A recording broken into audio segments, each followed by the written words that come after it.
The tape was the first insult. It wasn't that polite, frosted Finnish Scotch tape you use to wrap a birthday present for a niece you only kind of like. It wasn't even blue painter's tape, which implies a temporary, gentle adhesion. No.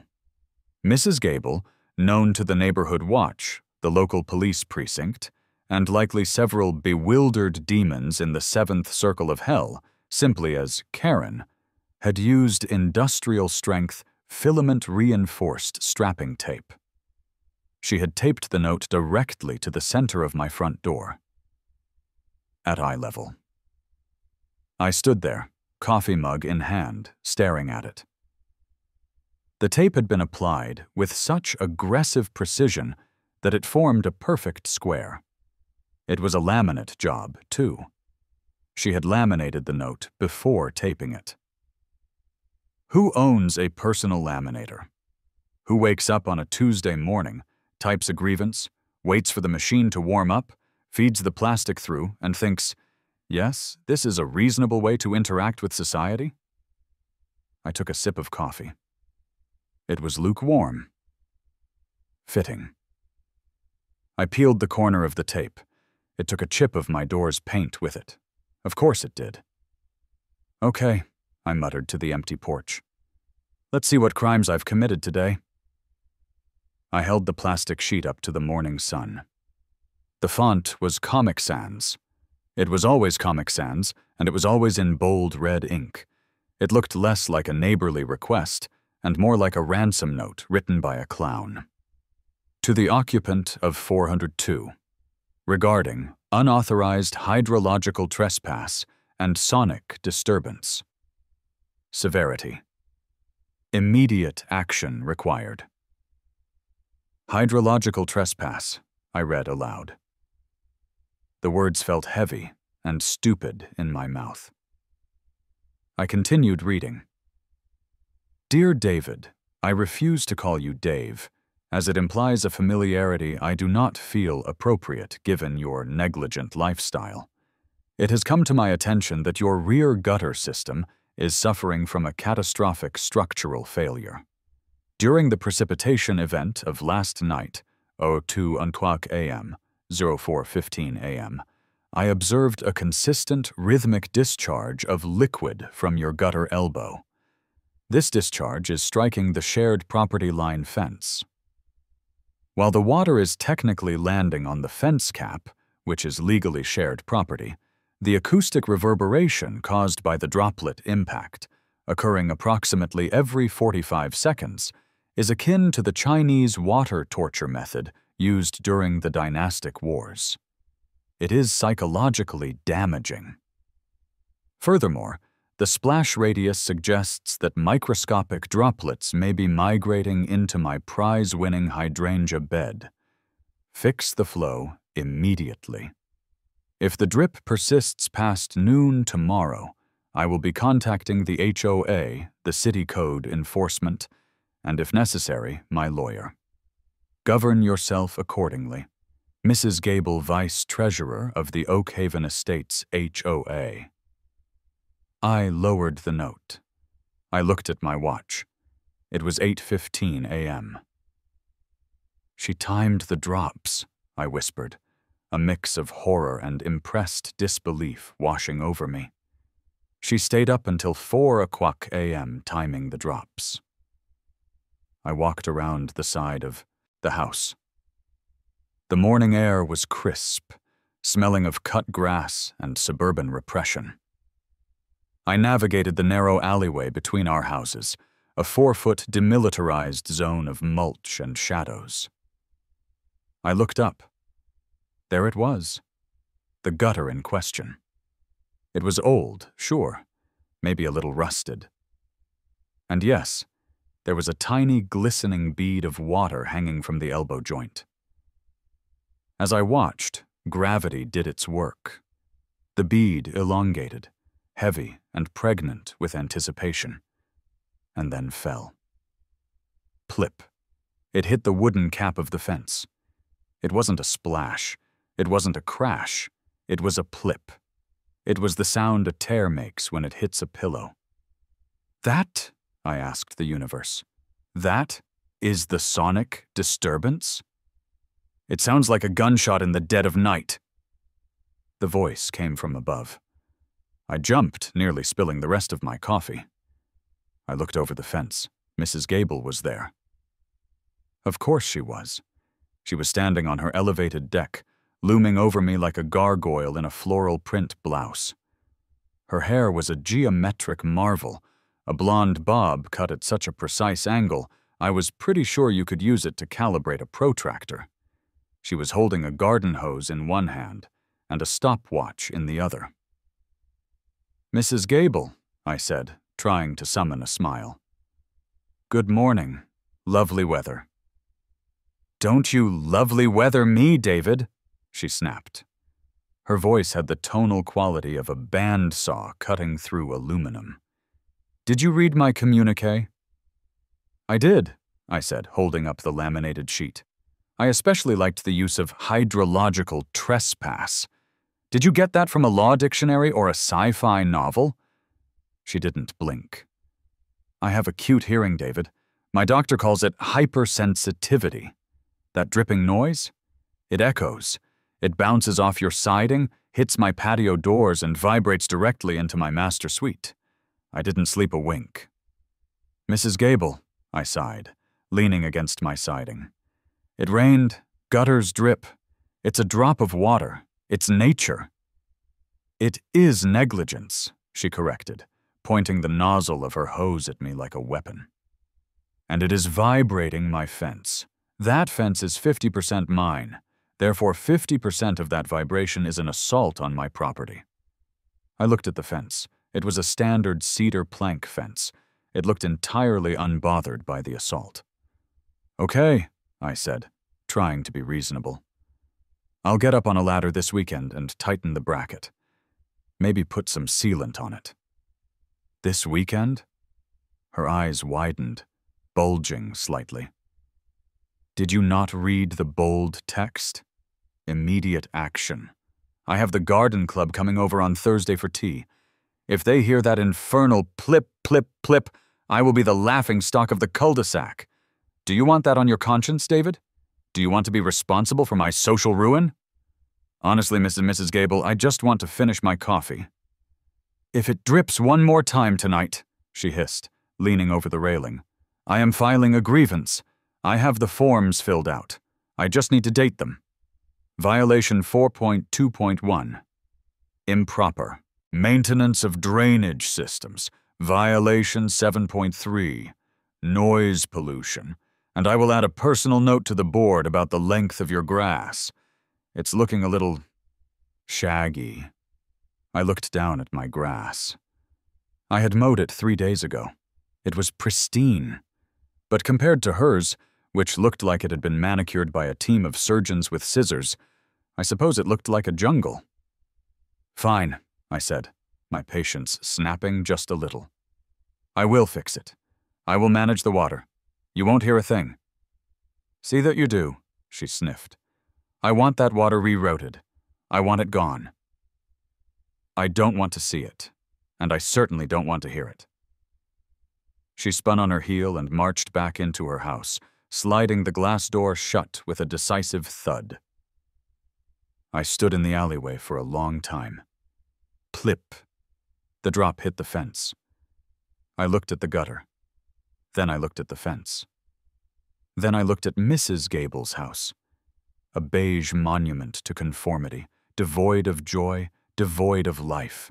A place where fun went to die under the weight of strict adherence to Article 6, Section B of the neighborhood bylaws.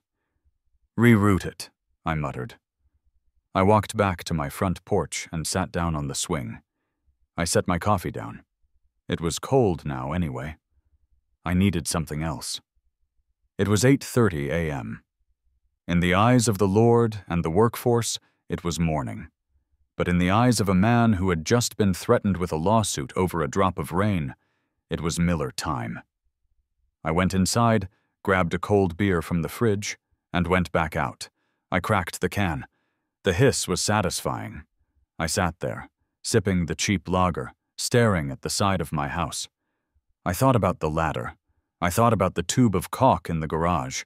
I thought about how easy it would be to just go up there and plug the leak. 5 minutes. Done. But then I thought about the laminate. I thought about the paint chip missing from my door. I thought about hydrological trespass. She didn't just want the leak fixed. She wanted to exert control.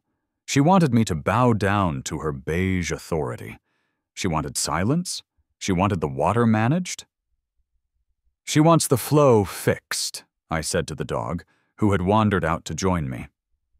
The dog, a golden retriever named Buster, who possessed the intelligence of a ham sandwich, wagged his tail.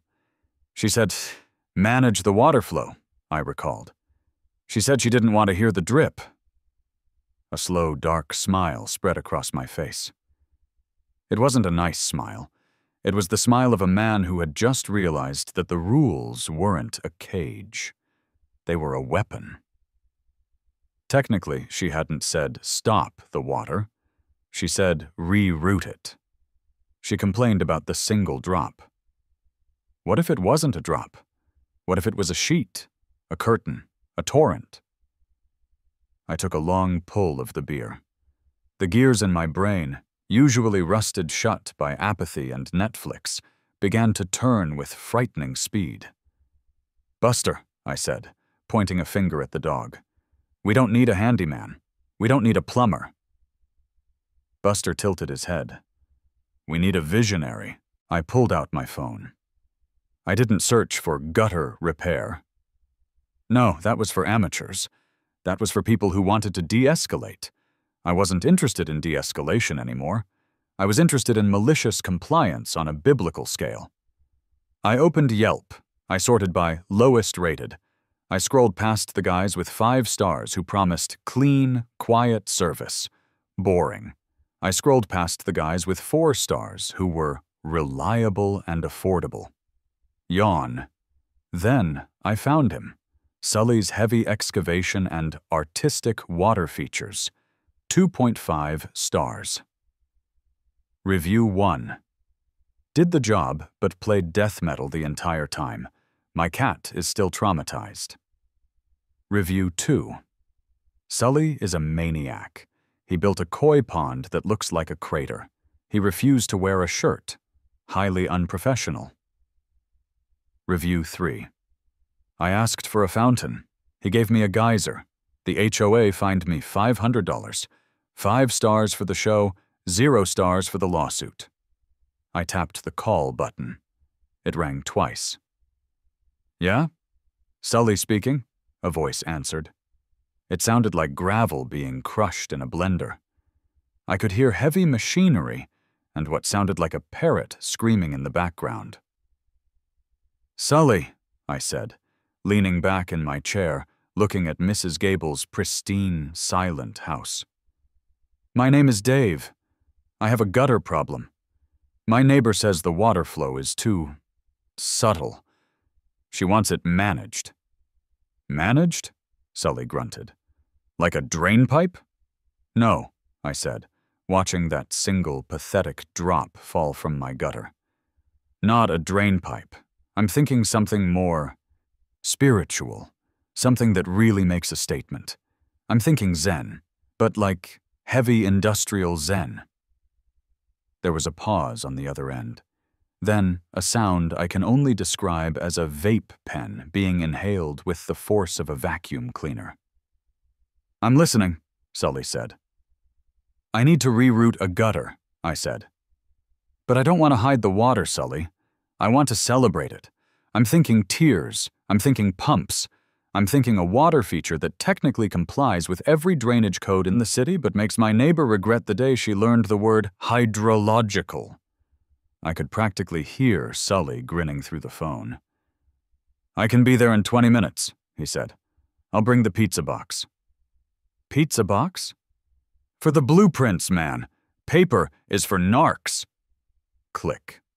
I finished my beer and crushed the can in my hand. "Buster," I said, standing up. "We're going to war." Sully arrived exactly 19 minutes later. I knew he was coming not because I received a text notification, But because the tectonic plates beneath my driveway began to shift, his truck was a biological hazard, painted matte black. It was a Ford F-350 that had clearly been through a divorce and lost custody of its muffler. It roared down the quiet, tree-lined street of Oak Haven Estates like a dragon with a sinus infection. As he pulled into my driveway, the engine noise didn't just vibrate my windows, it vibrated my soul. I saw Mrs. Gable's front curtain twitch. It was a frantic, terrified twitch, like a rabbit spotting a hawk. The truck died with a shuddering gasp and a final, defiant backfire that set off the alarm of a Prius 3 houses down. The door creaked open, and out stepped the man. The myth. The Yelp disaster himself. Sully was approximately the size of a vending machine, if the vending machine did CrossFit and ate nothing but raw steak. He wore cargo shorts that had more pockets than I had life goals, and a neon yellow t-shirt that read, "Dirt Don't Hurt." He was bald, bearded, and wearing sunglasses that covered 40% of his face. He took a deep drag from a vape pen that looked like a detonator, exhaled a cloud of vapor thick enough to hide a battleship, and walked toward me. The air suddenly smelled intensely of blue raspberry cotton candy. "Dave?" he rumbled. His voice sounded like two cinder blocks arguing. "Sully," I said, extending a hand. "Thanks for coming so fast." He engulfed my hand in a paw that felt like sandpaper wrapped in leather. Fast is my middle name. Well, actually, it's Bartholomew, but don't tell anyone, or I'll bury you under a patio. He grinned. It was a genuine, terrifying grin. "Show me the enemy." I led him around the side of the house to the alleyway, the DMZ. The single drop of water was still falling from the gutter. Plip, plip. Sully stopped. He looked at the gutter. He looked at the fence. He looked at Mrs. Gable's house, which was looming over us in judgmental silence. He took another hit of the cotton candy vape. "So," he said, exhaling a cumulonimbus cloud that drifted over the fence and dissolved into Mrs. Gable's rose bushes. "She says it's too loud?" "She says it's water torture," I clarified. "She says the acoustic reverberation is psychologically damaging." Sully laughed. It was a short, sharp bark. "Acoustic reverberation, that's cute. You know what has acoustic reverberation? A jackhammer hitting a gas line. This is a leaky faucet." He walked up to the fence and tapped it with a knuckle. "Cedar, cheap, hollow, acts like a drum skin. She's hearing the impact because she's listening for it. She's got ear hustle." "She wants the water managed," I said, leaning against the wall. "She wants it rerouted, and I want to give her exactly what she asked for." Sully turned to me, lowering his sunglasses. His eyes were surprisingly intelligent, gleaming with a chaotic energy that frightened me slightly. "You said Zen. You said spiritual." "I did. But you also said you wanted to make her regret learning the word hydrological." "I did." Sully nodded slowly. He reached into one of his infinite cargo pockets and pulled out a tape measure. He snapped it out with the speed of a whip. "So, we're not talking about a rain barrel. We're not talking about a plastic diverter from Home Depot." "No," I said firmly. "I want a feature, Sully. I want a statement piece. I want 10 tears of tranquility." "10 tears," Sully repeated, testing the words. 10 is a good number. Biblical. Solid. He paced. The length of the alleyway, which was about 30 feet long and 4 feet wide. Narrow channel. High walls. We've got an echo chamber effect naturally built in.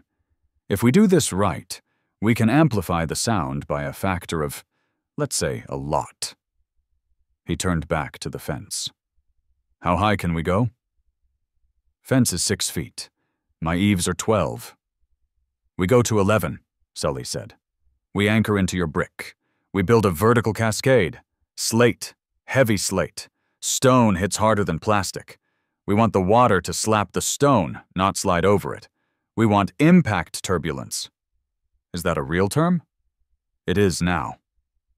He looked at me, dead serious. Do you have pizza? What? I do my best work on a pizza box. Grease helps the ink flow.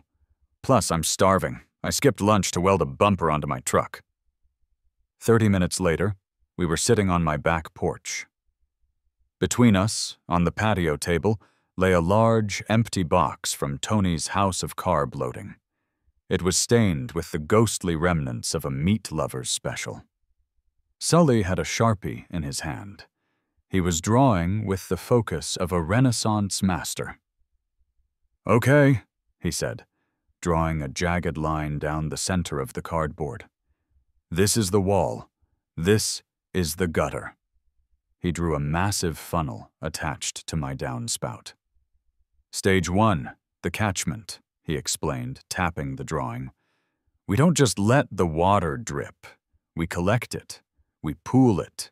We build pressure. We install a reservoir tank up here, near the roofline. Maybe 50 gallons.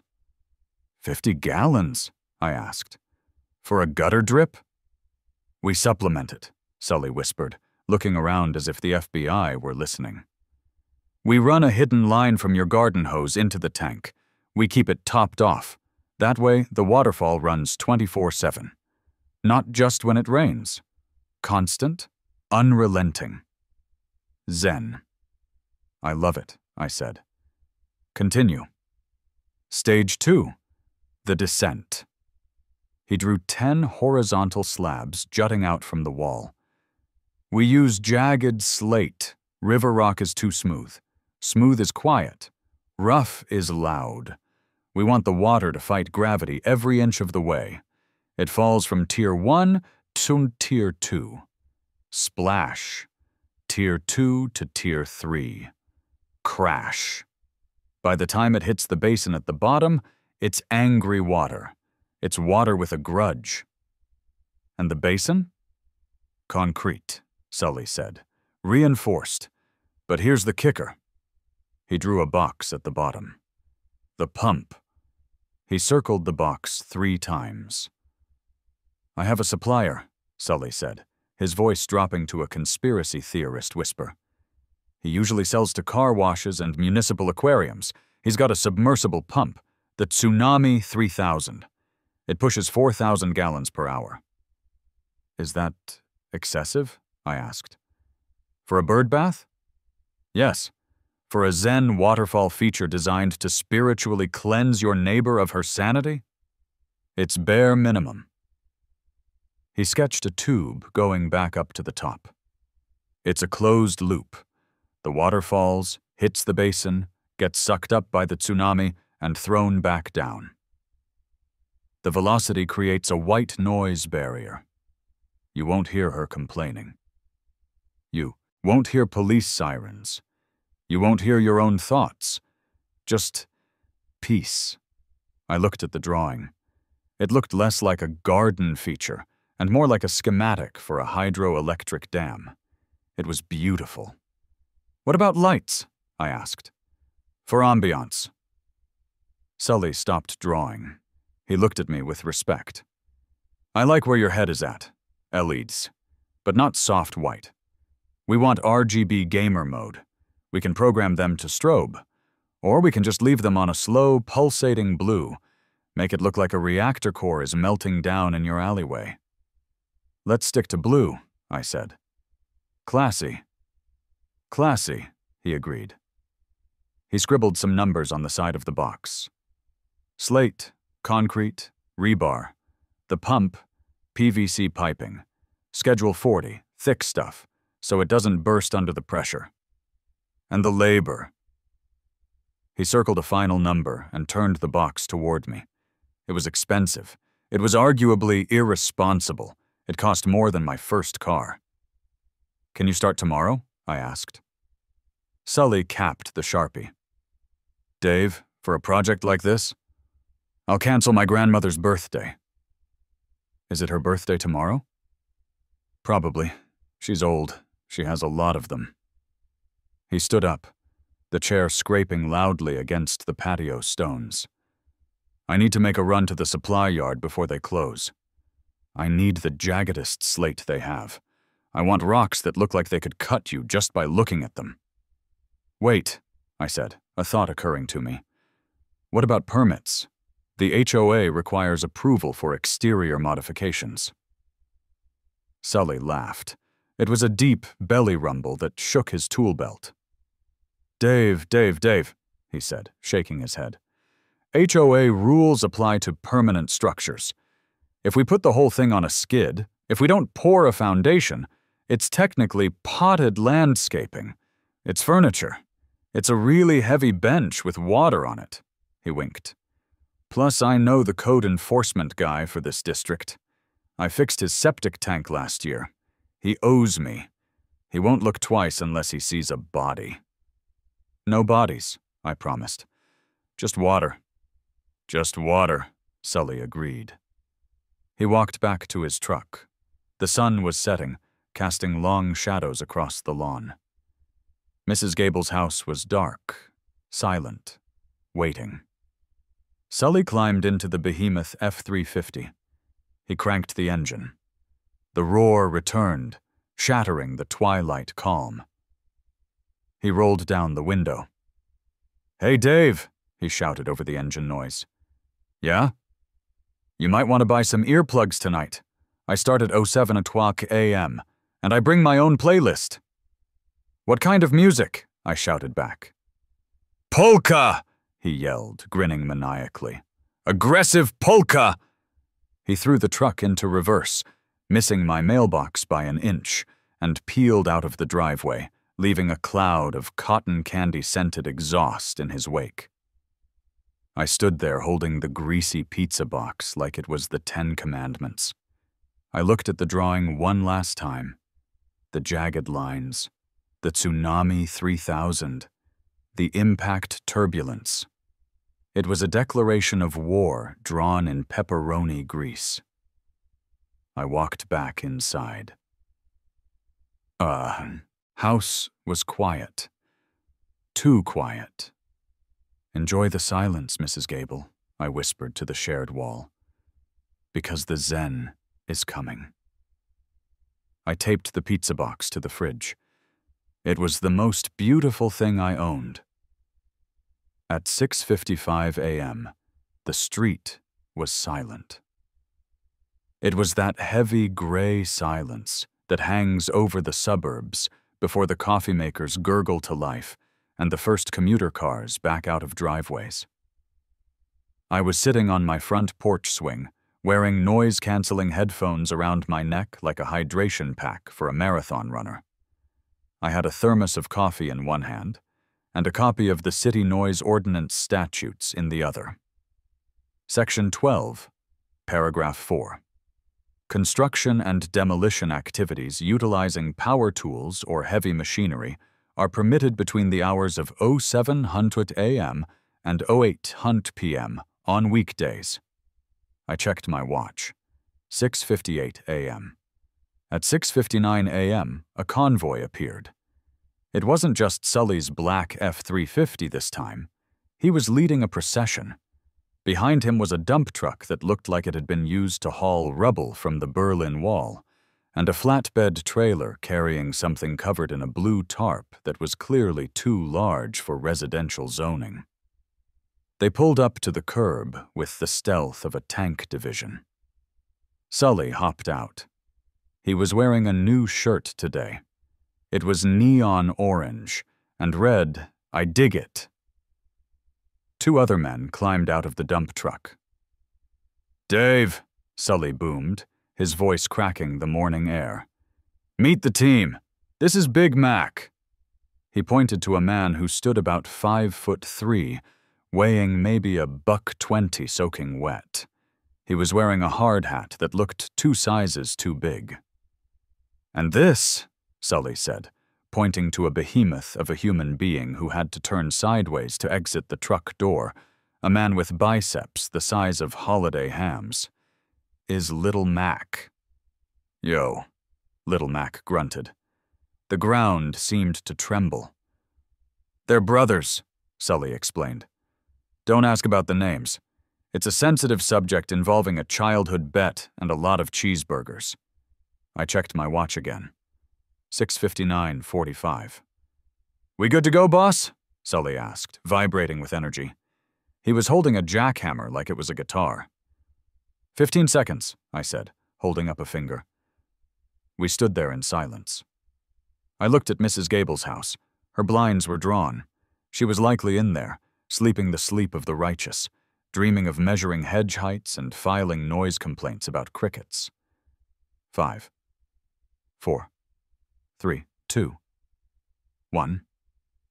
"Execute," I said. Sully grinned.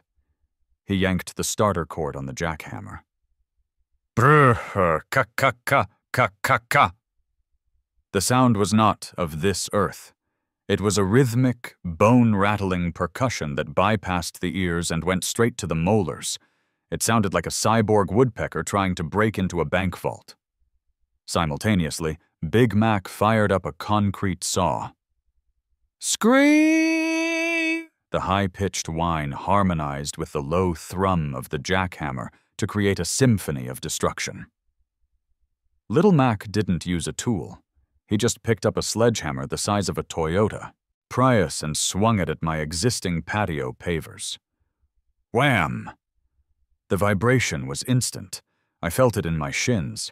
I saw the water in my coffee thermos ripple like the impact scene in Jurassic Park. I put my noise-canceling headphones on.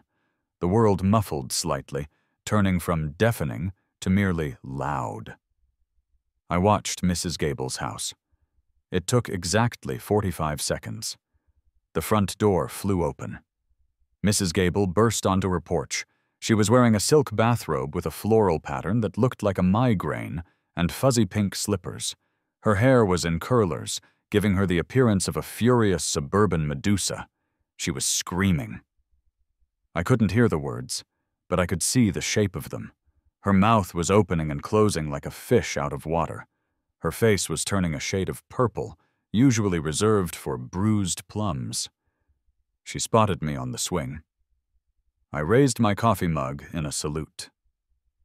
She stormed down her walkway, marching right up to the property line. She was mouthing something that looked like, "What in the name of—" I slid one headphone cup off my ear. "An absolute war zone!" she shrieked. Her voice cut through the construction noise like a laser. "David, stop this! Stop this immediately!" "Good morning, Mrs. Gable," I shouted back, smiling broadly. "Just fixing the drainage, like you asked." "I did not ask for an airstrike!" she screamed, pointing a trembling finger at Sully, who was currently vibrating so hard his sunglasses were sliding down his nose. "My china cabinet is walking across the floor. My cat is under the refrigerator." "It's the foundation work," I yelled, cupping my hands around my mouth. "Got to get down to the bedrock to secure the Zen." "The what?" "The Zen. Peace. Tranquility." Sully chose that moment to hit a particularly stubborn piece of concrete. Brrr! Gaga, gaga, gaga. Dust billowed into the air, drifting over the fence and settling gently onto Mrs. Gable's perfectly manicured boxwoods. She gasped, clutching her robe tight. "Dust! You are casting dust onto my property! This is assault! This is chemical warfare!" "It's organic," I lied. "Just earth." She spun around and ran back inside. I knew exactly where she was going. To the phone, to the speed dial, to the authorities. I put my headphone back on. "Phase 1 complete," I muttered. The police cruiser rolled up 20 minutes later. The jackhammering was still going strong. Sully had actually found a rhythm to it, nodding his head as if listening to a beat only he could hear. I saw the cruiser pull up. It was Officer Miller. I knew Miller. He had responded to a call at my house 2 years ago when Mrs. Gable reported a suspicious gathering of hooligans, my nephew's 10th birthday party. He was a man who wore his exhaustion like a second uniform. He moved with the slow, deliberate pace of someone who was 3 years away from retirement and counting the minutes. He stepped out of the car, adjusted his belt, and walked up the driveway. He looked at Sully, who didn't stop drilling. He looked at Big Mac, who was currently tossing bricks into the dump truck. He looked at me. I tapped Sully on the shoulder. He killed the engine. The sudden silence was shocking. My ears rang. Birds, previously terrified into silence, tentatively chirped. "Morning, officer," I said, taking off my headphones. Officer Miller sighed. It was a long, deep sigh that seemed to deflate his entire upper body. "Morning, Dave. Let me guess. Mrs. Gable?" "She seems upset," I admitted. "She called 911, Miller said, rubbing his temples. "She told dispatch that there was an explosion. Then she said there was an earthquake. Then she said you were, and I quote, fracking for oil in a residential zone." "Just doing some landscaping, Miller," I said, gesturing to the pile of rubble in the alleyway. "Fixing a drainage issue. You know how she gets about water." Miller nodded slowly. He looked at the hole in the ground. It was already 3 feet deep. "That's a hell of a hole for some petunias, Dave." "It's for a water feature," Sully chimed in, stepping forward. He wiped dust from his beard, leaving a gray streak across his face. "Self-contained.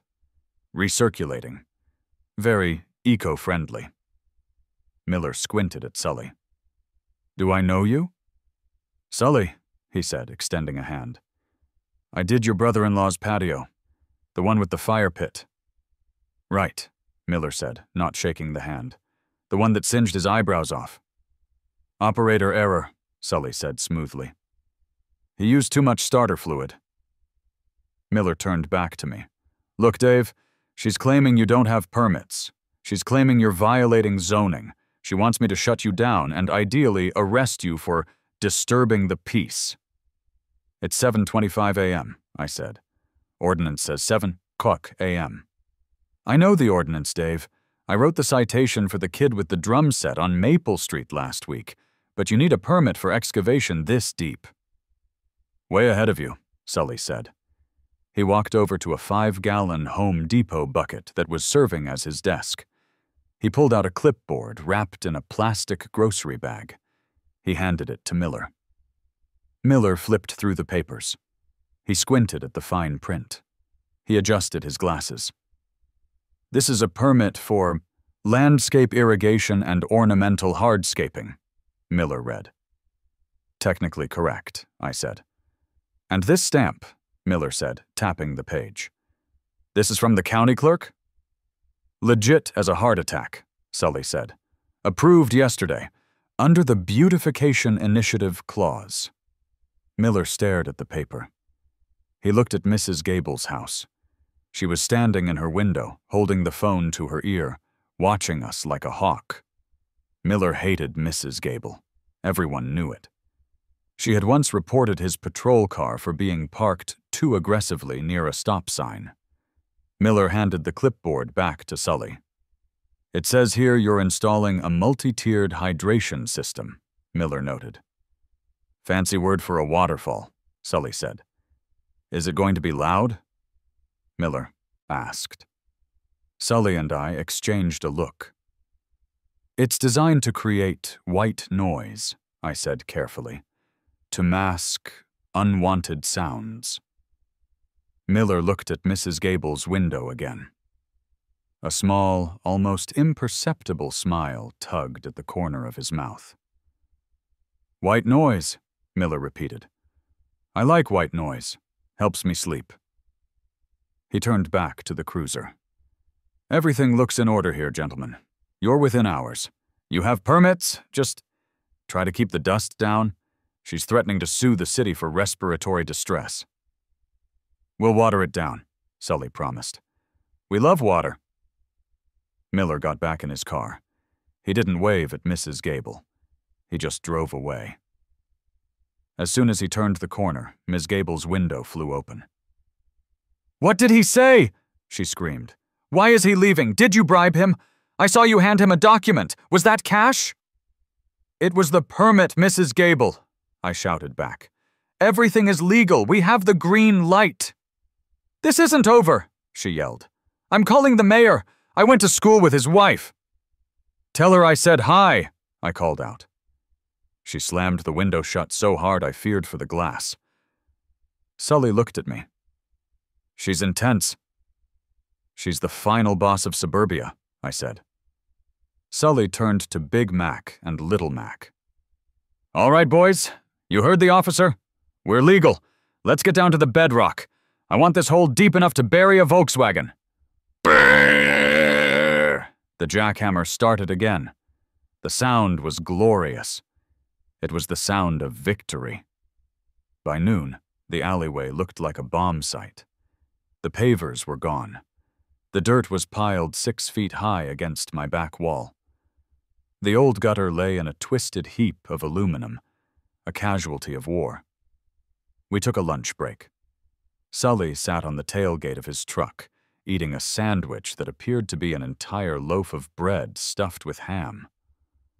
"So," he said, chewing thoughtfully, "we hit the water line." "What?" I choked on my soda. "You hit a pipe?" No, I mean we found the water table. The ground is soft down there. It's good. It means the reverb is going to be excellent. The moist earth conducts sound waves better than dry clay." "Oh," I said, relieved. "Good." "Also," Sully said, pointing with a pickle, "I found this."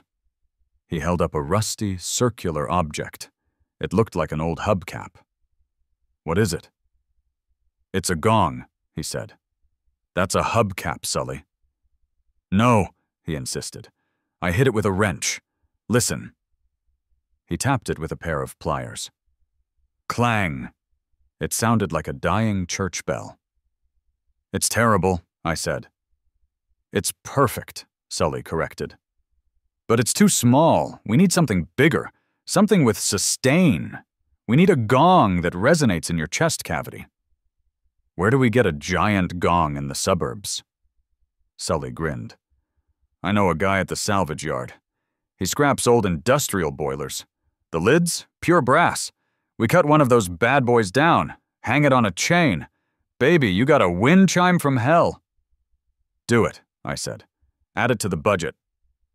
"We're going to need more rocks," Big Mac said, speaking for the first time. His voice was unexpectedly high, like a cartoon mouse. "We need the big ones. The jagged ones." "Right," Sully said, wiping crumbs from his beard. "Phase 4. The supply run. Dave, you coming? We need to pick out the stones personally. I need you to feel the granite. You need to connect with the aggression of the rock." I looked at the gaping hole in my yard. I looked at the dust coating Mrs. Gable's pristine siding. I looked at the hydrological trespass note still taped to my door. "Let's go get some rocks," I said. Sully's truck smelled of diesel, stale coffee, and the faint, sweet scent of blue raspberry vape juice. We were bouncing down a service road toward the county quarry, the suspension of the F-350 groaning in protest at every pothole. "You have to understand the geology, Dave," Sully was saying, gesturing with a hand that was currently holding a half-eaten burrito. "Sandstone absorbs sound. It's porous. It's soft. If we use sandstone, the water just kisses it. It's a gentle smooch. We don't want a smooch."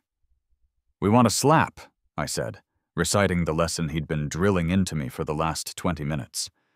"Exactly. We want a backhand. That's why we need granite, or basalt. Something igneous. Something born in fire. Hard, dense, unforgiving. When water hits basalt, it doesn't soak in. It shatters. It screams. He swerved to avoid a squirrel, the truck tilting dangerously on 2 wheels before slamming back down. "We're here," he announced. The quarry was less a place of business and more a scar on the face of the earth. It was a massive pit filled with gray dust and piles of rocks the size of hatchbacks. A small shack sat near the entrance with a sign that read, "Rocks, dirt, gravel, no refunds." Sully parked the truck next to a bulldozer. We got out. A man walked out of the shack. He looked like he was made of the same material as the quarry, gray, dusty, and weathered.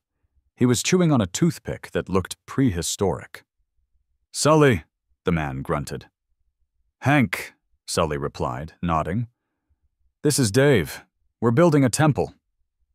Hank looked at me. "Temple?" "A water feature," I corrected. "For meditation." Hank spat on the ground. "Got a pile of river stones out back. Smooth, round, nice for gardens." Sully laughed. It was a harsh, dismissive sound. "River stones? Hank, please. We're not building a fairy garden for a dentist's office. We need aggression.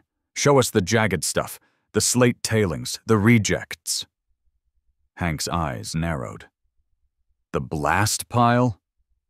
"The blast pile," Sully confirmed. We walked to the far end of the lot. There, looming like a mountain range from a bleak fantasy novel, was a pile of slate slabs. They weren't smooth. They were fractured, sharp, and jagged. They looked like the broken teeth of a giant. Sully walked up to the pile. He ran his hand along a piece of slate that was roughly the size of a surfboard and just as sharp. "Ooh," he whispered. "Touch this, Dave." Touched it. It was cold and rough. "Feel that edge?" Sully asked. "That's aerodynamic drag. The water is going to hit that ridge and atomize. It's going to hiss. It's going to sound like a snake frying in a pan." "I'll take 10, I said. 20, Sully corrected. "We need spillways. We need baffles." He turned to Hank. "We want the ugliest, sharpest, heaviest slabs you have. And we need a base stone. An anchor." Hank pointed to a boulder sitting by itself near the fence. It was black, glistening, and looked vaguely ominous. It was about the size of a Fiat 500. "Ironstone," Hank said. "Too hard to cut. Ruined 3 saw blades. Nobody wants it." Sully walked over to the boulder. He kicked it. It didn't move. It didn't vibrate. It just existed. Dense and hateful. "The monolith," Sully whispered reverently. "It's perfect. It will be the foundation of our spite." "How do we get it into my backyard?" I asked. "The alley is 4 feet wide." Sully looked at the boulder, then at me. "Physics is just a suggestion, Dave. We have levers. We have grease. We have Little Mac." An hour later, the truck was loaded. The suspension was now fully compressed, the tires bulging under the weight of several tons of geologic malice. "One more stop," Sully said as we pulled out of the quarry. "The instrument." We drove to the industrial district, past warehouses and factories, until we reached a place called Rusty's Salvage and Scrap. The fence was made of corrugated iron and barbed wire. "Stay close," Sully warned as we walked in. "Rusty has dogs, and I think one of them is actually a wolf." We navigated through a maze of crushed cars and rusted machinery. Sully seemed to know exactly where he was going. He led me to a section filled with old boiler parts and industrial piping. "There," he said, pointing. Leaning against a pile of copper pipes was a circular brass disc. It was massive, easily 4 feet in diameter. It was green with oxidation, battered and dented. It had been the lid to a 1920s industrial steam boiler. "That's a lid," I said. "That," Sully corrected, "is the voice of God." He picked up a piece of rebar from the ground. "Stand back." He swung the rebar. Gong, g. The sound was incredible. It wasn't a sharp, metallic clang. It was a deep, resonant bloom of sound that started in the soles of my feet and worked its way up to my teeth. It was a low-frequency hum that seemed to hang in the air, vibrating the dust motes. It was mournful. It was powerful. It sounded like a submarine sonar ping slowed down by 500%. "It has a decay of 40 seconds, Sully said, timing it on his watch. 40 seconds of sustain." "It sounds haunting," I said. "It sounds like a Tibetan monastery being attacked by a submarine," Sully corrected. "Mrs. Gable is going to feel this in her bone marrow." "How much?" "Scrap value is maybe $50, but for the acoustic terrorism potential, priceless." We strapped the boiler lid to the roof of the truck, because there was no room in the bed. As we drove back to Oak Haven Estates, the wind rushed over the brass disc, creating a low, eerie whistle that made passing dogs bark. We arrived back at my house at 4:00 p.m. The first thing I noticed was the mailbox. It was overflowing. The little red flag was up, but not because I had outgoing mail. It was up because the sheer volume of incoming paper had forced it up. White envelopes were sticking out of the gap like feathers on a bursting pillow. "Looks like you got fan mail," Sully noted as he backed the truck into the driveway, the reverse alarm beeping loudly. I walked to the mailbox and pulled the wad of paper out. It was a solid brick of correspondence. I walked up the driveway, thumbing through them. Oak Haven Estates. Homeowners Association. Oak Haven Estates Homeowners Association. Oak Haven Estate Homeowners Association. Urgent. Oak Haven Estates Homeowners Association. Final notice. Oak Haven Estates Homeowners Association. Fine enclosed. There were 14 letters, all postmarked today. She must have hand-delivered them to the HOA president, who lived 3 streets over, and forced him to process them immediately. I sat down on the front steps. Sully and the Macs were already unstrapping the monolith. "Buster!" I called. The dog trotted out, tail wagging. He sniffed the stack of letters and sneezed. "Listen to this, buddy," I said, tearing open the first envelope. Violation 3.4.1. Unsightly accumulation of dirt. The excavation in the rear alleyway has resulted in a mound of earth visible from the second-story window of the adjacent property, 404 Maple Drive. This constitutes an eyesore and must be rectified immediately. I opened the next one. Violation 8.2. Improper contractor attire. It has been noted that one of the contracted workers, believed to be Little Mac, was observed bending over to lift a rock, resulting in a visible exposure of the gluteal cleft. This is a violation of the community decency standards. "Little Mac!" I shouted. "Yo!" Little Mac grunted, currently holding a slab of slate over his head like it was styrofoam. "Pull your pants up! You're offending the decency standards!" Little Mac shrugged, struggling to hike up his shorts with full hands. "Gravity, boss. It's a relentless mistress."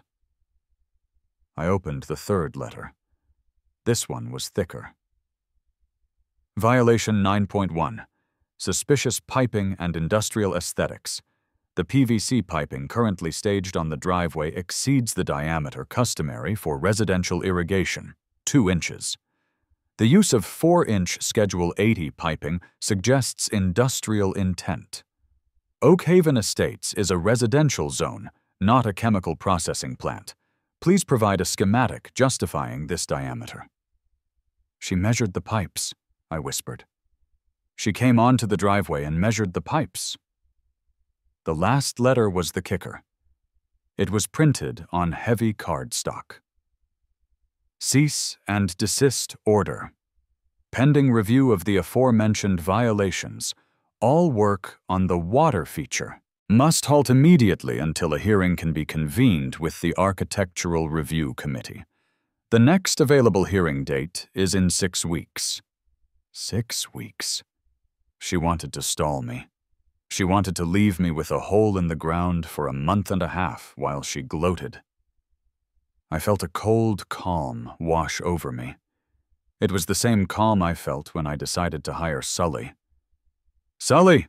I called out. "Yeah?"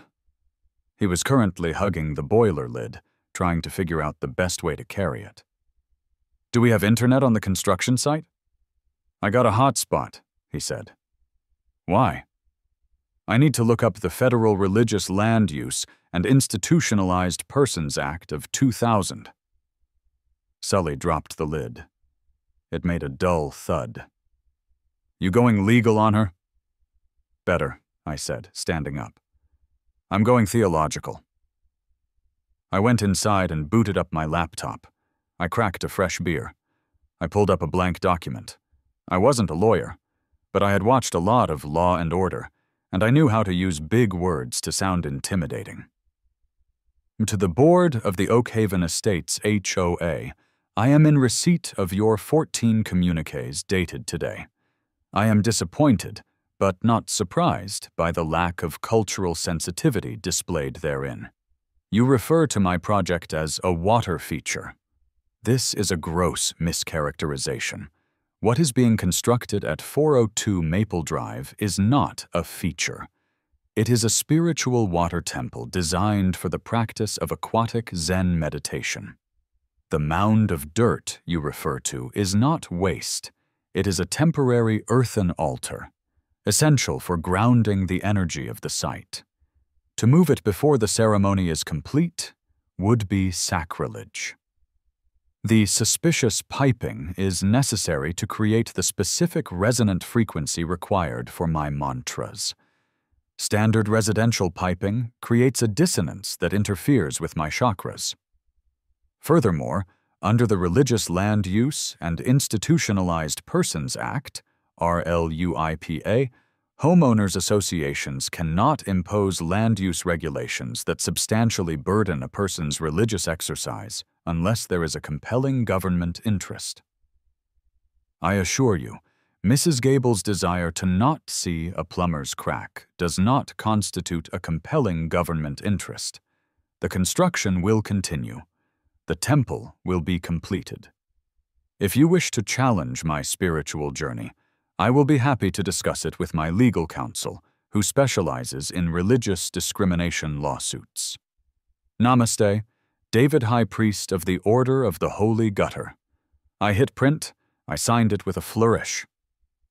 I walked over to Mrs. Gable's house. I didn't knock. I just taped the letter to her front door. I used duct tape. And just to be safe, I added a second piece of tape. When I got back to my driveway, Sully was waiting. He had the monolith on a dolly. "We good?" he asked. "We're good," I said. "The High Priest has spoken." "High Priest, huh?" Sully grinned. "Does that make me the bishop?" "You're the architect," I said. "Now, let's get that gong hung up. I want to test the acoustics before the sun goes down." We spent the next hour wrestling the massive stones into the alleyway. It was grueling work. My hands were scraped, my back ached, and I was pretty sure I had inhaled enough granite dust to form a small pebble in my left lung. But as the sun began to set, the skeleton of the beast took shape. The monolith sat at the bottom, dark and imposing. The 10 tiers of jagged slate were bolted into the brick wall, arranged in a chaotic, zigzag pattern that looked like a staircase for a deranged mountain goat, and at the top, suspended by a heavy logging chain from the eaves, hung the boiler lid. The gong. "It's beautiful," Sully whispered, wiping sweat from his bald head. "It looks like something from a dystopian water park." "It looks like revenge," I said. I looked up at Mrs. Gable's window. The curtains were still closed, but I knew she was there. I knew she had read the letter. I tapped the gong lightly with my finger. "Hoom." The sound vibrated through the alley, low and ominous. "Soon," I whispered.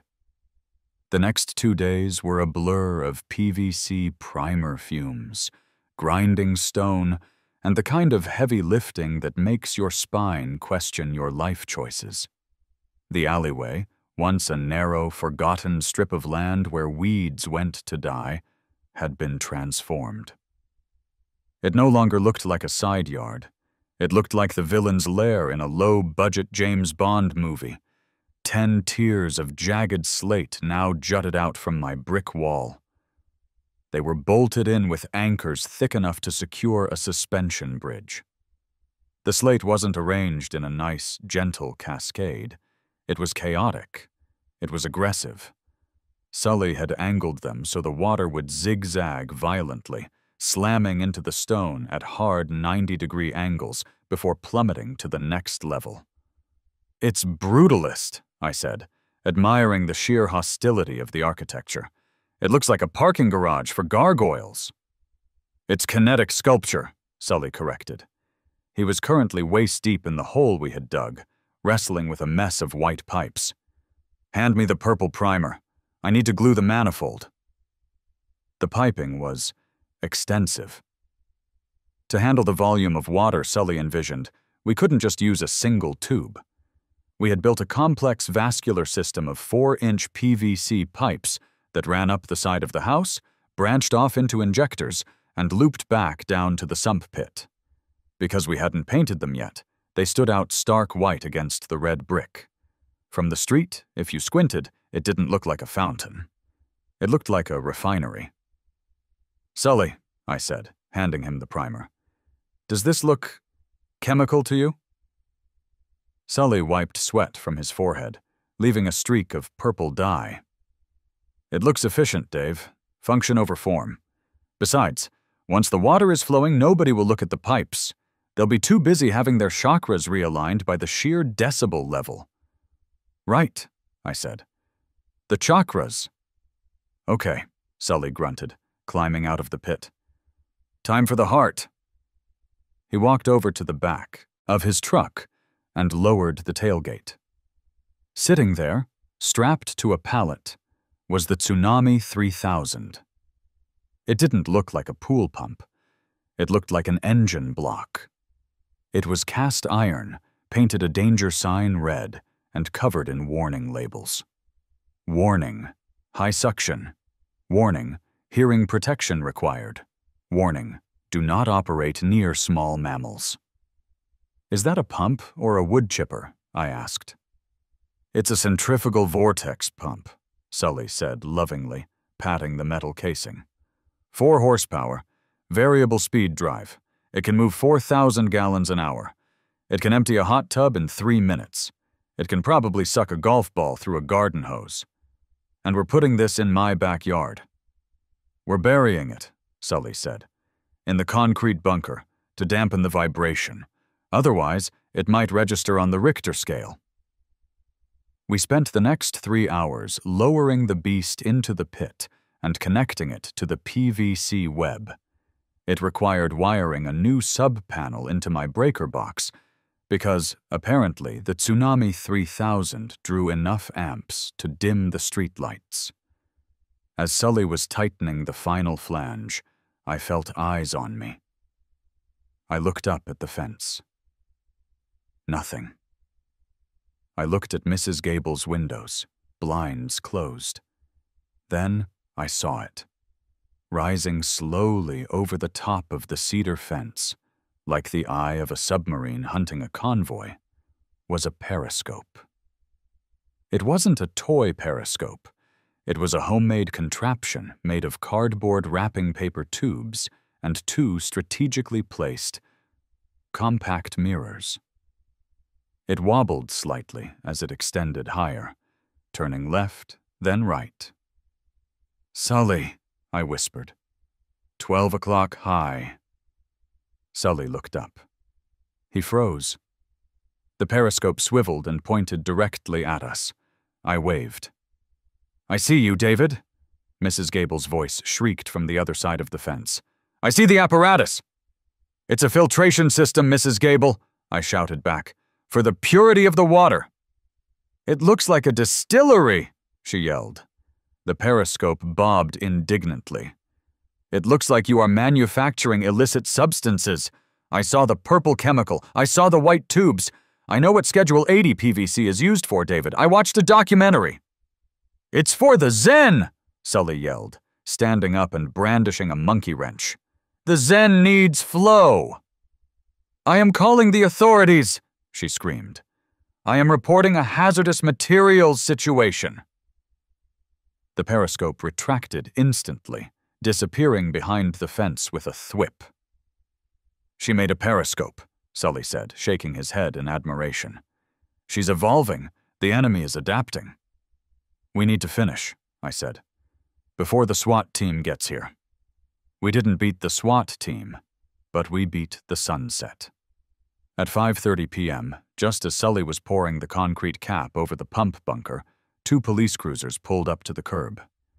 They didn't use sirens. They just rolled up, lights flashing silently. Officer Miller was back. But this time, he wasn't alone. He was accompanied by a younger officer who looked like he had been built in a factory that manufactured action figures. He had a jawline you could sharpen a knife on, and a uniform that was so starched it probably couldn't bend at the knees. They walked up the driveway. The younger officer had his hand resting near his holster. "Gentlemen," Officer Miller sighed. He looked even more tired than yesterday. "Officer Miller," I said, wiping concrete dust from my hands. "Good to see you again. Who's your friend?" "This is Officer Stone," Miller said. "He's new. He's thorough." Officer Stone didn't smile. He scanned the driveway, his eyes locking onto the pile of empty PVC primer cans and the massive bags of concrete mix. "Sir," Stone said, his voice a deep baritone, "we received a credible tip regarding the manufacturing of methamphetamine on this property. The witness described, and I quote, a complex network of chemical tubing, industrial vats, and suspicious vapors." Sully let out a snort that sounded like a clogged drain. "Vapors? That was my vape. Blue raspberry." Officer Stone narrowed his eyes at Sully. "And you are?" "Sully. Contractor? Artist? Visionary." "Sir," Stone said, turning back to me, "I need to inspect the backyard immediately." "Do you have a warrant?" I asked, mostly because I knew it would annoy him. "Exigent circumstances," Stone shot back. "Potential volatile chemical hazard." "It's a fountain, Stone," Miller said, rubbing his eyes. "I told you it's a fountain." "We need to verify," Stone insisted. He marched past me toward the alleyway. I followed, with Miller and Sully trailing behind. Stone turned the corner and stopped. He stared at the Zen Waterfall feature. It was imposing. The dark slate, the white pipes, the massive monolith at the base, and the brass boiler lid gong hanging ominously from the eaves. It didn't look like a meth lab, but it didn't exactly look like a garden feature either. It looked like a sacrificial altar for a cult that worshipped plumbing. "What is this?" Stone asked, his hand drifting away from his holster. "It's the koi pond filtration system," I lied smoothly. Stone walked up to the piping. He tapped the Tsunami 3000's housing, which was half buried in wet concrete. "This is a 4-horsepower pump," Stone noted. For a pond? They are very large koi, Sully said. Prize winners, imperial breed. They produce a lot of waste. We need high turnover. Where are the fish? Stone asked, peering into the dry concrete basin. They are arriving spiritually first, I said. The physical fish will come later, once the water is purified. Stone looked at the purple primer stains on the pipes. He sniffed the air. He smelled the PVC glue. He smelled the concrete. He smelled the distinct lack of Sudafed or ether. He turned to Miller. It's plumbing, sir. I told you it was plumbing, Miller said. Mrs. Gable watches too much Breaking Bad. Miller walked up to the fence. He peered through a knot in the wood. Mrs. Gable? He called out. Am I safe? Came the muffled scream from inside her house. Are the fumes contained? There are no fumes, ma'am, Miller shouted. It's a water pump, a very large water pump. It looks like a refinery, she yelled back. It will lower my property value. Who wants to live next to a chemical plant? It's lawful, ma'am, Miller said. He turned back to us. Dave, seriously, what happens when you turn this thing on? Peace, I said. Serenity. It's going to be loud, isn't it? Miller asked, a knowing look in his eye. It's going to be a white noise blanket, Sully said. It will muffle the cries of the suburban soul. Miller chuckled. All right, we're done here. Stone, let's go. There's a cat stuck in a tree on Elm Street that needs your tactical expertise. Officer Stone looked disappointed. He clearly wanted to raid something. He gave the Tsunami 3000 one last suspicious glare and marched back to the car. As they drove away, Sully looked at me. She called in a meth lab, he said. That's an escalation. It is, I agreed. We need to test the system, Sully said. Dry run, just the motor. I need to make sure the breaker holds. Do it. Sully walked over to the temporary control box we had mounted on the wall. He flipped the heavy-duty switch. Clunk. Then...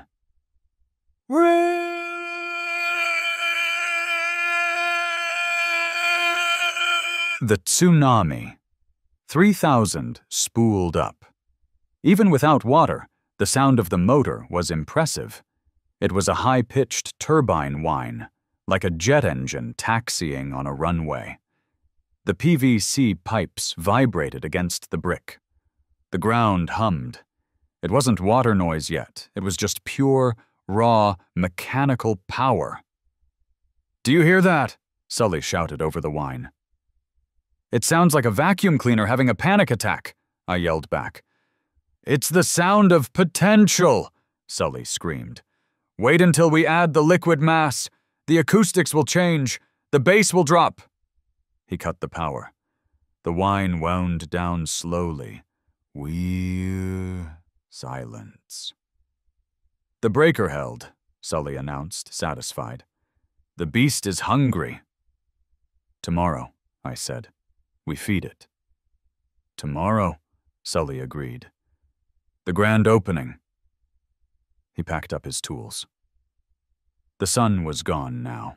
The alleyway was dark, save for the motion sensor security light that clicked on, bathing the jagged slate in a harsh, clinical glare. I stood there for a moment after Sully left. I looked at the dark windows of Mrs. Gable's house. I knew she was in there. I knew she was plotting. She had played her ace, the police raid, and it had failed. She was cornered, and a cornered Karen is the most dangerous animal in the suburban jungle. But she didn't know about the gong. She didn't know about the LEDs. She didn't know that I had invited the entire cul-de-sac to a barbecue and unveiling tomorrow afternoon. I patted the cold iron casing of the Tsunami 3000. Sleep well, I whispered. You have a big day tomorrow. Saturday arrived with the kind of aggressive sunshine that usually heralds a high-pressure system or a divine intervention. It was 85 degrees, humid, and absolutely perfect for hydrological warfare. I had spent the morning preparing the battlefield. I set up a folding table in the driveway covered in red checkered plastic. I grilled 48 hot dogs and 24 hamburgers, creating a smoky haze that smelled of charcoal and freedom. I filled a cooler with enough cheap beer to sedate a rhinoceros. The guests began to arrive at 1:00 p.m. I hadn't just invited my close friends. I had invited the enablers. I invited my cousin Vinny, the lawyer, who arrived wearing a suit jacket over board shorts. I invited Mike from the gym, who thought everything loud was alpha. I invited Mrs. Higgins from down the street, an 80-year-old woman who hated Mrs. Gable because Karen had once reported her poodle for excessive yapping. And of course the VIPs. Sully rolled up in the F-350, but he wasn't wearing his usual cargo shorts. He was wearing a tuxedo t-shirt and a camouflage kilt. "Formal wear," he explained, adjusting his sunglasses, "for the ceremony." Big Mac and Little Mac followed, carrying a keg of something that looked suspiciously homemade. "Where is the enemy?" Sully asked, cracking a knuckles. "Quiet," I said, handing him a burger. "Too quiet." I looked at the fence. It was silent. No periscope, no yelling, just the ominous stillness of a predator waiting in the tall grass. By 2:00 p.m., there were 30 people in my driveway. The mood was electric. It felt less like a barbecue and more like the launch sequence at Cape Canaveral. "Ladies and gentlemen," I shouted, standing on a cooler, "welcome to the inauguration of the Oak Haven Spiritual Water Temple." A cheer went up. Mrs. Higgins raised a wine cooler in solidarity. "For too long," I continued, "we have lived under the tyranny of silence. We have been oppressed by the decibel meter, but today we reclaim the noise. Today we bring the Zen." "Bring the Zen!" Mike screamed, crushing a soda can on his forehead. I turned to Sully. He was standing by the control panel, his hand hovering over the heavy-duty industrial switch we had mounted to the brick. "Architect," I said. "Are we ready?" Sully looked at the pressure gauge on the Tsunami 3000. "Pressure is green. Intake is flooded. The beast is primed." "Then let it flow." Sully grinned. He looked at the crowd. He looked at the fence. "Counting down!" he bellowed. 5, 4, 3, 2, 1. He threw the switch. Clunk. The pump spooled up instantly. The turbine whine cut through the chatter of the party like a knife. The ground vibrated. And then the water came. It didn't start as a trickle. It didn't start as a stream. Because Sully had primed the system with 50 gallons of water in the upper reservoir, it started as an avalanche. A solid wall of water, 4 feet wide and 6 inches deep, exploded out of the top spillway. It hit the first tier of jagged slate. Crash! It sounded like a car driving through a plate glass window at the Amamos. Water shattered. It didn't flow. It detonated. It sprayed outward in a violent, chaotic fan, slamming into the brick, the side walls, and the second tier. Smash! Boom! Crack! The noise was indescribable. It was a cacophony of wet violence. It sounded like a thunderstorm trapped in a closet. As the water cascaded down the 10 tiers, zigzagging back and forth, hitting the impact turbulence angles Sully had designed, the sound compounded. It echoed off the narrow alley walls, amplifying into a deafening roar. "My God!" Vinny yelled, covering his ears. "It's magnificent!" "I can't hear you!" I screamed back. grinning like a maniac. The water hit the bottom basin with the force of a depth charge, churning into white foam before being sucked into the Tsunami 3000 and hurled back to the top at 80 miles per hour. And then, the diverter kicked in. Sully had installed a small, motorized flap on the third tier. Every 30 seconds, it would redirect a jet of high-pressure water directly at the boiler lid. I watched the flap open. The jet fired. Don't. The sound of the gong cut through the roar of the water.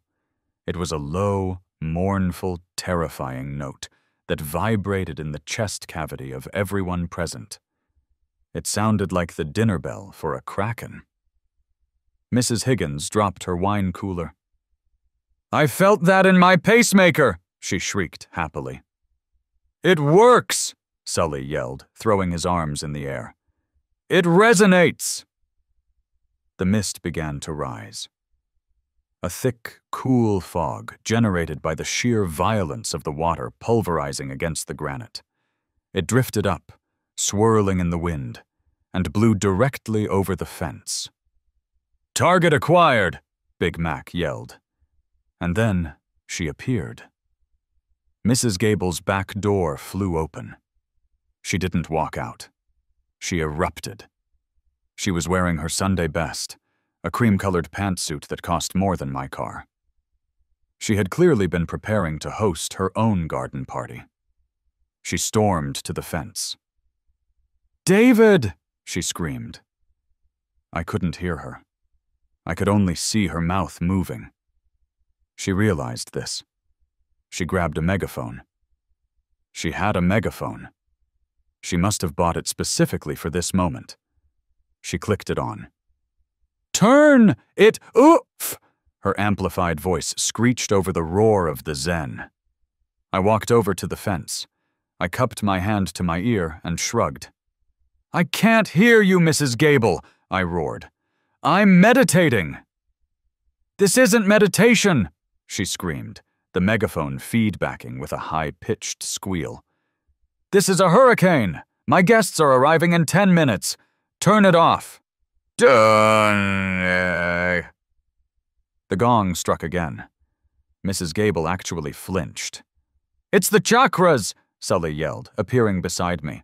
"They are realigning." "Look at my patio," she shrieked, pointing behind her. I looked through the slats. The mist from the waterfall was drifting steadily into her yard. Her patio furniture, pristine, white wicker with floral cushions, was getting damp. Her hydrangeas were glistening. "Free irrigation!" I shouted. "You're welcome!" That broke her. She dropped the megaphone. She ran to her garden hose. She turned it on full blast. She marched back to the fence and aimed the nozzle at the waterfall. It was the most pathetic thing I had ever seen. Her little green garden hose, sputtering out a gentle stream of municipal water against the Tsunami 3000. She was trying to fight a forest fire with a squirt gun. She sprayed water over the fence. It hit the cascading torrent of the Zen feature and was instantly swallowed, consumed by the chaos. "She's fighting back!" Little Mac yelled. "Retaliation! Hold the line!" I shouted. Sully looked at the control panel. He looked at Mrs. Gable spraying her hose. He narrowed his eyes. "She wants a water war?" he muttered. "Okay, let's see what this baby can really do." He reached for a dial marked VFD Speed Control. It was currently set to 60%. "Sully," I warned. "The specs said 60 was the safe limit for the PVC glue." "Safety is a suggestion, Dave," Sully growled. "Victory is mandatory." He cranked the dial. 70%, 80%, 90%. Ree-ee. The pitch of the pump screamed higher. The water didn't just fall anymore. It was propelled. It hit the slate with such force that chips of stone began to fly off. The roar became physical. It shook the fillings in my teeth. The mist turned into a rainstorm. Water was now arcing high over the fence, splashing down into Mrs. Gable's yard in buckets. Mrs. Gable screamed, soaking wet now.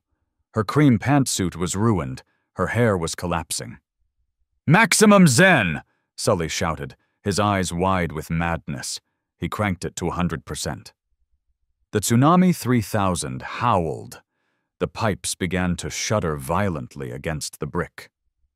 Dunk! Dunk! The gong was getting hit so hard it was spinning on its chain. Suddenly, a high-pitched hiss started to emerge from the manifold. "Pressure spike," Big Mac warned. "Injectors are redlining." "Let it ride," Sully screamed. On the third tier, there was a junction. A 90-degree elbow joint that was tasked with diverting the flow back toward the wall. It was vibrating so hard it was blurry. Mrs. Gable was standing right on the other side of the fence, directly in line with that elbow, screaming at the heavens. Behind her, on her porch wall, hung her most prized possession. A massive, wooden, hand-painted sign. Distressed farmhouse chic. Live, laugh, love. It was the banner of her existence. The glue on the elbow joint gave way. Ka-pow! It sounded like a cannon shot. The 4-inch pipe cap blew off. The entire output of the Tsunami 3000, 4,000 gallons per hour of pressurized, dirty, slate-filled water, ceased going down the waterfall.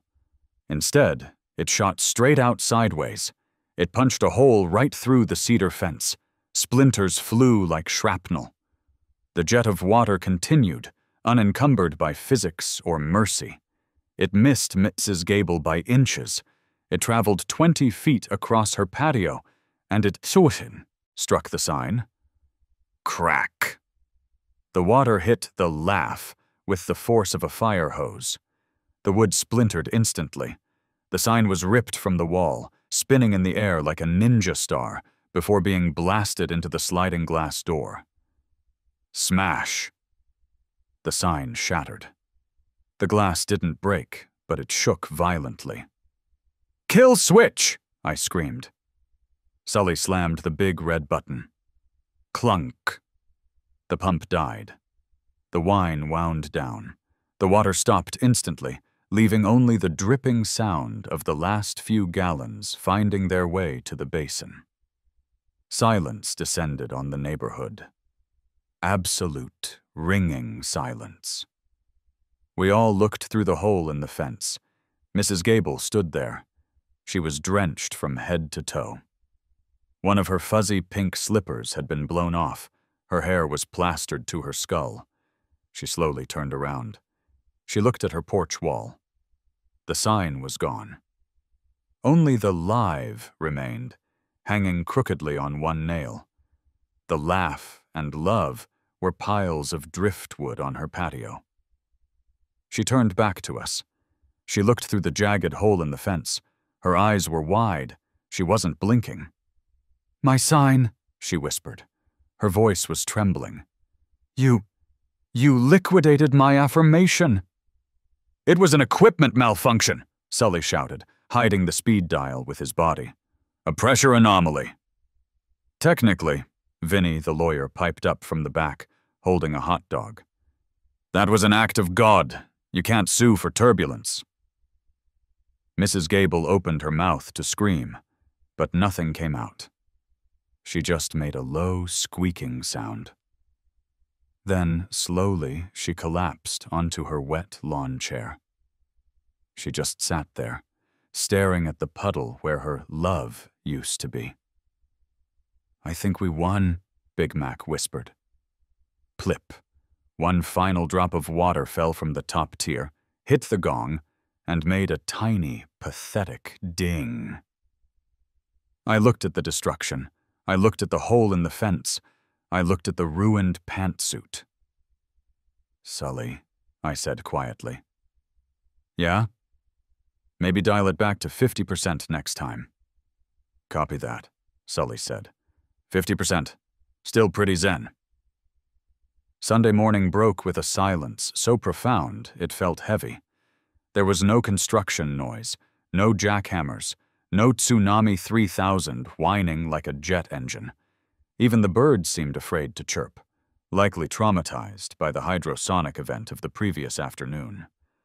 I sat on my back porch, nursing a coffee and a mild hangover, the result of the victory keg Big Mac had brought. I looked at the battlefield. The Zen Waterfall feature stood dormant.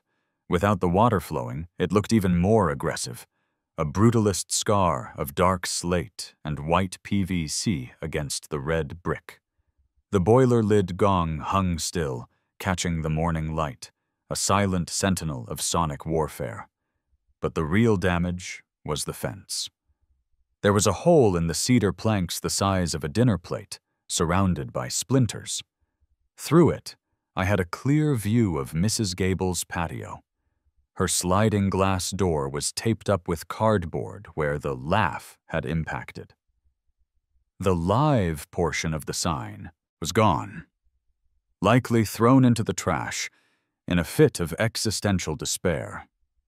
Buster trotted out, sniffed the hole in the fence, and marked his territory on the Tsunami 3000's concrete bunker. "Good boy," I whispered. The legal retribution arrived at 10 a.m. It wasn't a laminated note this time. It was a courier. A man in a crisp uniform handed me a thick envelope, scanned a barcode, and left without making eye contact. I opened it on the kitchen counter. It was from the law firm of Dewey, Cheatham, and Howe, or something equally terrifying. Cease and desist. Demand for damages. Intent to sue for emotional distress. I called Vinny. "Vinny," I said. "She's suing for the sign, and the fence, and psychological water torture." "Relax," Vinny said, his mouth clearly full of breakfast. "I looked up the specs on that wood sign. It's mass-produced particle board from a hobby store. Value? $19. I'll send her a 20. "What about the fence?" "Shared property line," Vinny countered. "Technically, you only destroyed your half of the fence. Her half is just missing its structural support. We'll offer to patch it." "And the emotional distress?" "Dave, listen to me," Vinny said, dropping his voice. "I did some research. Do you know what the pH level of our local soil is?" "No." "It's acidic. Hydrangeas love acid. That slate you used? It's full of minerals. When the water hit it, it created a mineral-rich runoff. Technically, you didn't waterboard her patio. You gave her a free hydroponic treatment. If her flowers bloom bigger next week, she owes us money." "You're a shark, Vinny." "I'm a remora, Dave. I just swim with the sharks. Sit tight. Don't admit guilt. And for God's sake, don't turn the pump back on until we get the liability waiver." I didn't turn the pump on, but I didn't have to. Because by noon, something stranger than legal action happened. Big Mac had been filming yesterday. He had been live streaming the moment the laugh sign disintegrated. He posted it to TikTok with the caption, "Karen fights the Zen and loses. Zen revenge.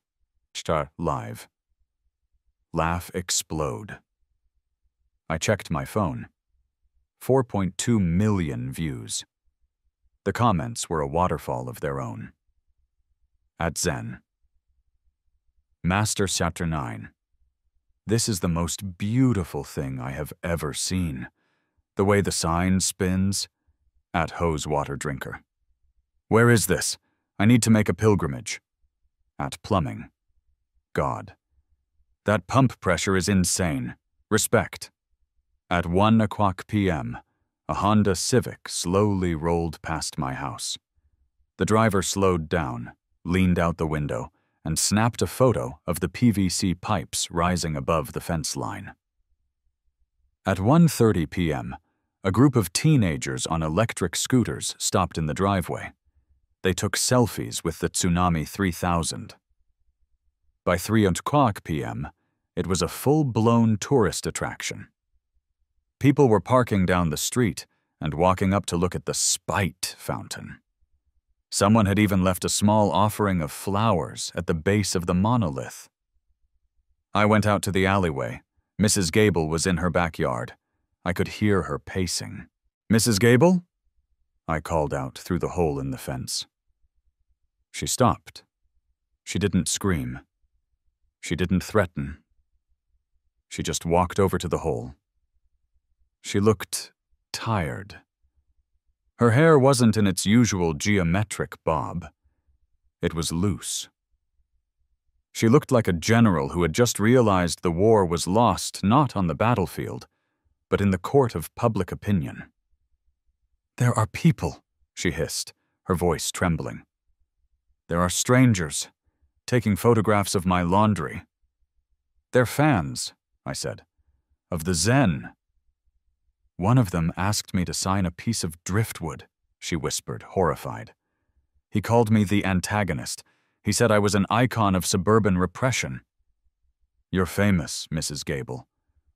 "I don't want to be famous, David. I want to be left alone. I want to measure my grass height in peace. I want to drink my tea without hearing the sound of a jet turbine." She looked through the hole at the Tsunami 3000. She looked at the jagged slate. She shuddered. "It's hideous," she said. "It's brutalist," I corrected. "It has to stop," she said. But it wasn't a demand, it was a plea. The noise, the visitors, the dampness. I leaned against the brick wall. I held all the cards. I had the pump. I had the internet. I had a cousin named Vinny. But I was also tired. My electric bill was going to be astronomical. And honestly, the sound of the pump was kind of like living inside a vacuum cleaner. "I'm willing to negotiate," I said. Mrs. Gable narrowed her eyes. "Negotiate?" "The Treaty of Oakhaven," I proposed. "Here are the terms." I held up a finger. 1. You agree to never, ever tape a note to my door again. If you have a problem, you text me like a normal human being. She hesitated. "Fine. Texting. Accepted." 2, I continued. You stop measuring my grass. If it's under 6 inches, you keep your ruler in your pocket. No more letters to the HOA about shaggy aesthetics. She bit her lip. This was a hard one for her. The ruler was her scepter. 6 inches is a jungle, David. Take it or leave it, Mrs. Gable, or I crank the Zen back to 100%. Fine, she snapped. 6 inches. But I'm watching for dandelions. 3, I said, the final kill. You drop the lawsuit, you fix your own sign, and we call the fence a ventilation modification. She sighed. A long deflationary sigh that seemed to release years of pent-up HOA angst. And the fountain? She asked. What happens to the monstrosity? I keep it, I said. It cost me $3,000. But I will install a dimmer switch. I'll run it at 10% power. Just a trickle, a gentle, soothing brook. No impact, turbulence, no gong. She looked at me. She looked at the hole in the fence. 10%? She bargained. Can we do 5%? 10% is the minimum operating flow for the pump cooling, I lied. She closed her eyes. She took a deep breath. She extended a hand through the jagged hole in the cedar planks. Deal, she whispered. I shook her hand. It was cold and surprisingly strong. Deal. Epilogue. 2 weeks later. The alleyway was peaceful. The Tsunami 3000 was humming so quietly you could barely hear it. A low, electric purr. The water trickled down the slate tiers with a gentle shh. It was actually kind of nice. The viral fame had died down as quickly as it started. The internet had moved on to a cat that could play Jenga. Mrs. Gable had repaired the fence, though she left the patch slightly mismatched in color, a subtle act of rebellion I had to respect. I was sitting on the porch swing, beer in hand, listening to the water. The sun was setting. My phone buzzed. It was a text from Sully. Sully. Yo, just saw a documentary on renewable energy. Me. Oh no. Sully. Hear me out. Wind power. Clean energy. I found a decommissioned turbine blade in a scrapyard in Nevada. It's only 40 feet long. Sully. We could mount it on your roof. Catch the updraft from the alley. Sully. Whoosh, Dave, the majestic whoosh! I looked at the water feature. I looked at Mrs. Gable's quiet house. I looked at the 6-inch grass on my lawn. I smiled. Me. Bring the pizza box.